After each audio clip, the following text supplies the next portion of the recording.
Bonjour à toutes et à tous. Vous avez déjà fait de la préparation mentale et ça n'a pas fonctionné.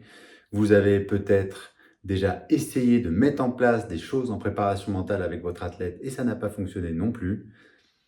Hmm, Voici la raison pour laquelle on ne peut pas faire de préparation mentale sans prendre en compte les conséquences de la réussite par rapport à un objectif. Dans une étape de fixation d'objectifs, donc c'est ce travail qu'on va faire assez régulièrement en tant que préparateur mental, et des fois en collaboration même avec l'entraîneur et l'athlète, bien évidemment, il y a une étape qui s'appelle l'écologie. Alors l'écologie, qu'est-ce que ça veut dire? Ça n'a rien à voir avec la nature et l'environnement, ou alors plutôt avec l'environnement interne et externe de l'athlète. Autrement dit, la systémie, l'ensemble de son écosystème. Réussir un projet, réussir une compétition implique des conséquences. Et bien souvent, ces conséquences, on les imagine belles, fabuleuses, enthousiasmantes, et c'est pour ça que l'athlète s'entraîne. Néanmoins, il y en a aussi qui sont désagréables, inconfortables, ou tout du moins nouvelles.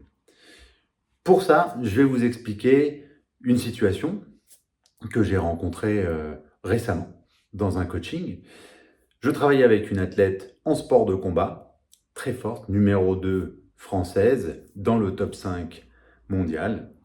Et cette athlète-là a bien du mal, bien qu'elle soit très forte à l'entraînement et qu'elle arrive à battre la numéro 1, elle n'arrive pas à battre cette numéro 1 en compétition internationale. En discutant de ça, elle avait déjà fait de la préparation mentale, je lui demande, tiens, mais quel avantage il y a à être tellement concentré dans tes combats, puisque c'était la thématique du travail, la concentration, tellement concentré dans ton combat, quels sont les avantages qu'il y a à être concentré au point où tu la bats? Ah ben il y en a plein. Il y en a plein, je réussis, enfin, ça fait longtemps, ça fait 3 ans au moins que j'essaie de la battre, très bien. Et quels sont les désavantages? Il n'y en a pas, mais réfléchis. Car les conséquences du changement, certains vont nous sembler neutres, d'autres vont nous sembler avantageux, d'autres vont nous sembler désavantageux. Et des fois, les désavantageux sont très inconscients. On ne s'en rend pas compte.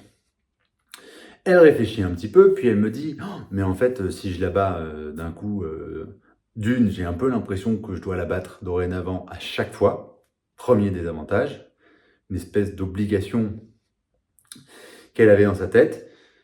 Deuxième désavantage, je deviens celle qu'on met dans la lumière. Or, pour elle, être mis dans la lumière, c'était négatif. Pourquoi? Elle me dit, mais moi j'ai toujours appris que pour vivre heureux, vivons cachés, et dans mon éducation, c'est ce genre de message que j'ai pu entendre.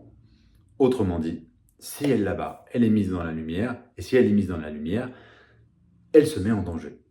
Donc, quelque part, inconsciemment, mentalement, il y a quelque chose qui dit mieux vaut ne pas aller dans cette direction parce qu'on prendrait un risque.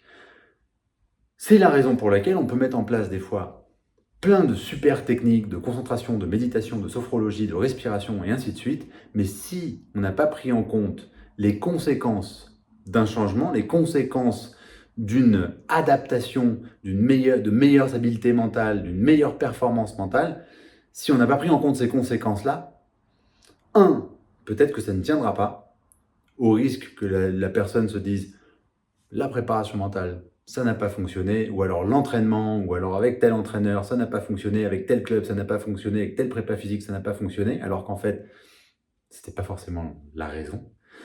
Et sinon, l'autre risque, c'est tout simplement que ça revienne, que ça tienne un temps, mais que ça revienne comme avant, parce qu'à un moment donné, mieux vaut ne pas prendre de risques et revenir dans les schémas connus. Donc le but de la préparation mentale, et dans le cas où on a un peu de temps pour travailler, ça va être d'enlever ces barrières mentales très inconscientes, mais qu'on va, avant de les bosser peut-être avec de l'hypnose ou avec plein de techniques, qu'on va questionner. Et c'est à travers les entretiens et la connaissance qu'on va avoir de l'athlète, avec nos questions, qu'on va pouvoir trouver ces barrières afin de l'aider à les lever. Si ça vous intéresse davantage, vous pouvez regarder ipmsport.com, nos formations, nos webinaires, vous y trouverez plein d'informations. Et si vous voulez d'autres vidéos, mettez-le nous en commentaire avec d'autres thématiques. Ça sera fait avec grand plaisir. À très vite et bon entraînement mental à vous.